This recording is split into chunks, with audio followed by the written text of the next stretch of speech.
Assalamualaikum warahmatullahi wabarakatuh. Baiklah, saya Rerat Nasari dari 2018 sesi C. Dalam pembelajaran e-learning, saya dibimbing oleh Bapak Irsyadunas MPDT.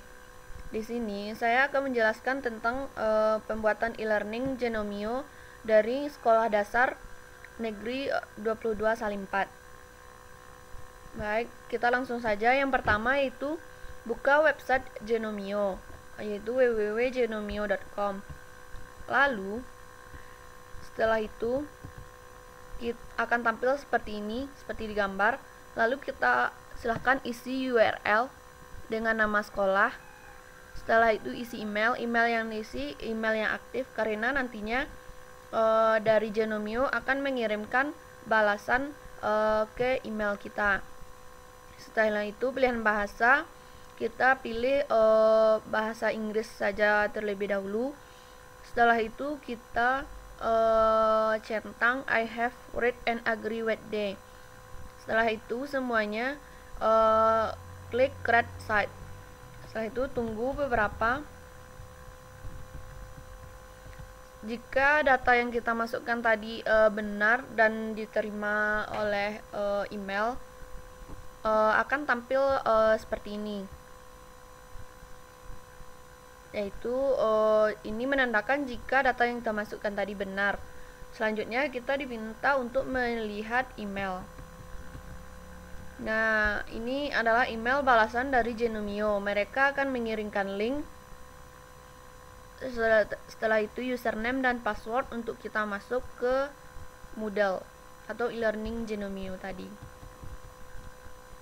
Nah, setelah itu silahkan masuk ke menggunakan link yang dikirimkan tadi, lalu login menggunakan username dan password yang telah dikirimkan ke email kita tadi. Nah, setelah itu akan tampil halaman dashboard seperti ini. Selanjutnya kita akan menambahkan bahasa Indonesia. Kita masuk ke site administration. Lalu pada bagian language kita pilih language packs. Nah, setelah itu akan tampil dua kolom. Nah, pada bagian sebelah kiri kita pilih bahasa, kita lihat bahasa Indonesia. Nah, setelah itu kita install selected language. Nah, nanti akan tampil di tabel sebelah kiri. Lalu update. Nah, setelah itu kita kembali ke site administration, lalu klik pada bagian language, kita pilih language setting. Lalu kita scroll ke bawah, lalu pada bagian default language kita pilih Indonesia. Setelah itu scroll ke bawah lagi, lalu klik save change dan bahasa akan berganti. Selanjutnya kita akan menambahkan database siswa. Nah, di sini sebelumnya saya sudah menyiapkan database siswa dari yang saya terima dari salah satu guru SDN 22 Salim 4. Ini ada beberapa siswa satu kelas 5A. Nah, kembali masuk ke site administration. Setelah itu user. Lalu pada bagian account pilih upload user. Nah, setelah itu akan tampil seperti ini, lalu klik choose a file.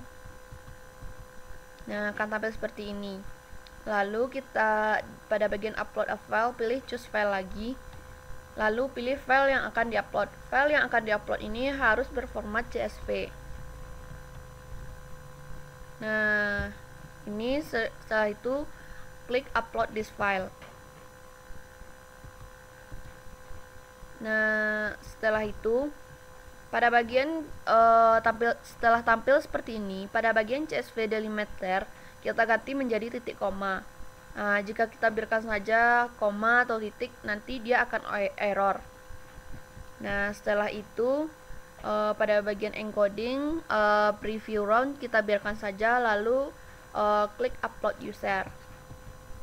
Nah, setelah itu itu data belum terupload, masih ada yang harus kita perbaiki atau setting. Nah, pada bagian setting ini upload tipe ini biarkan saja. Setelah itu new user password, klik create, pilih create password if needed. Setelah itu scroll ke bawah lalu upload user. Nah, jika tampil seperti ini, lalu scroll ke bawah lagi, lalu klik continue. Nah, setelah mengklik continue, berarti data sudah terupload. Selanjutnya kita akan membuat cohort. Kita kembali ke site administration, lalu pilih user. Nah, pada bagian account kita pilih cohort. Nah, sebelumnya saya juga sudah menyiapkan data untuk cohort ini. Nah, selanjutnya kita klik add upload cohort. Sebenarnya kita juga bisa membuatnya secara manual. Jika manual, kita klik add new cohort, lalu nanti akan tampil tabel kita isi. Nanti akan tampil di sini nama cohort, description cohort. Tapi untuk lebih memudahkan, kita upload cohort saja. Setelah itu choose file, nanti pilih file yang akan diupload. Setelah itu klik this file, upload this file. Nanti akan tampil seperti ini. Setelah itu tetap pada bagian CSV delimiter kita ganti menjadi titik koma. Titik koma nanti supaya tidak error. Setelah itu klik preview, nanti akan tampil seperti ini. Lalu setelah itu upload ke bawah, kita upload cohort. Nah, setelah itu akan tampil seperti ini. Lalu klik continue untuk data kita benar-benar terupload. Setelah itu akan tampil seperti ini. Jika sudah tampil seperti ini, berarti data kita sudah terupload. Selanjutnya kita akan membuat course and enroll siswa. Kembali lagi kita masuk ke site administration. Kemudian pilih course. Lalu pada bagian course kita ambil manage course and categories. Nah, setelah itu akan tampil pada tabel add, lalu kita pilih add new category untuk membuat kelas. Nah, ini pada bagian parent kategori kita pilih top. Lalu pada kategori name kita kasih kelas 5A, karena tadi yang kita upload adalah kelas 5, ada kelas 5A. Lalu pada kategori ID number kita kasih 5A, ini jangan di spasi. Lalu pada bagian description boleh dikosongkan. Nah, lalu kita scroll ke bawah, lalu klik create kategori. Setelah itu nanti kita setelah tampil kelasnya kita klik 5A tadi, lalu pada tabel sebelah kiri kita klik add new. Setelah itu untuk course kategori kita kasih course full name, kita isi dengan mata pelajaran apa. Ini di sini saya membuat VK. Lalu course name-nya masih sama. Ini nanti kita pilih kelas 5A. Initial, lalu atur tanggalnya. Lalu enable. Nah, setelah itu scroll ke bawah lalu klik save and display. Nah, selanjutnya karena siswanya belum ada, kita klik mata pelajaran yang akan kita tambahkan. Di sini saya mengambil VK. Setelah itu akan tampil lalu enroll user. Setelah itu akan tampil seperti ini. Lalu kita juga bisa menambahkannya secara manual seperti di atas. Kita cari namanya satu-satu. Tapi itu akan memakan waktu lama. Lalu select cohort, pilih kelasnya seperti 5A. Nah, setelah itu klik enroll selected user and cohort. Nah, setelah itu akan tampil seperti di gambar. Ini kita sudah berhasil menambahkan siswanya dan juga guru. Selanjutnya kita akan membuat topik pembelajarannya. Kembali ke set administration, lalu pilih course, lalu manage course and kategori lagi. Setelah itu pilih mata kelas 5A, lalu pilih mata pelajaran. Itu di sini saya masih menggunakan pembelajaran fikih. Kemudian scroll ke bawah, lalu kita klik view. Nah, setelah itu akan tampil seperti ini, lalu klik turn editing on. Kemudian akan tampil seperti ini. Nah, kita akan mengganti nama dari topik 1. Klik tanda pensil. Nah, setelah itu kita ganti menjadi bab 1 muamalah. Nah, ini sudah berganti.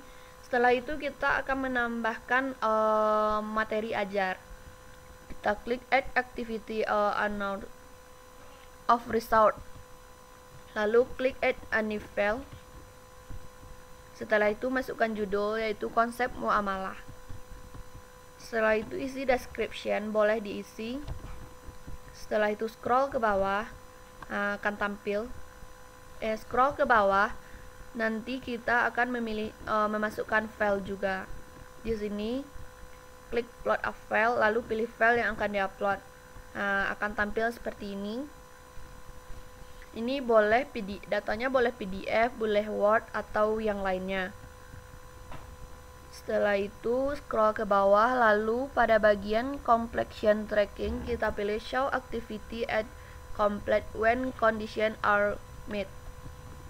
Setelah itu klik ke bawah, lalu save and display. Selanjutnya kita akan membuat forum diskusi. Kembali kita klik add activity of result, lalu pilih new chat.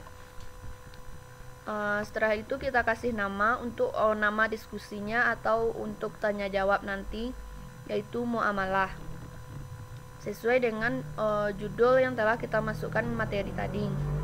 Setelah itu scroll ke bawah lagi, lalu klik save and display.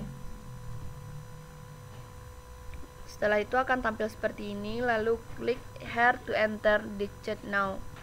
Setelah itu akan tampil seperti ini dan silahkan memulai tanya jawab atau diskusi. Selanjutnya akan tampil seperti ini lagi. Ini adalah untuk melihat materinya, cuman tinggal klik. Selanjutnya kita logout, kita masuk sebagai siswa. Kita login, akan tampil seperti ini karena pembelajarannya hanya satu tadi yang baru kita upload. Selanjutnya klik mata pelajarannya. Setelah itu kita lihat akan tampil seperti ini, lalu klik muamalah untuk masuk ke diskusi. Setelah itu klik there to enter the chat now. Akan tampil seperti ini, lalu silahkan siswa guru untuk berdiskusi. Selesai. Sekian dari video pembelajaran dari saya. Jika ada kesalahan, saya mohon maaf. Assalamualaikum warahmatullahi wabarakatuh.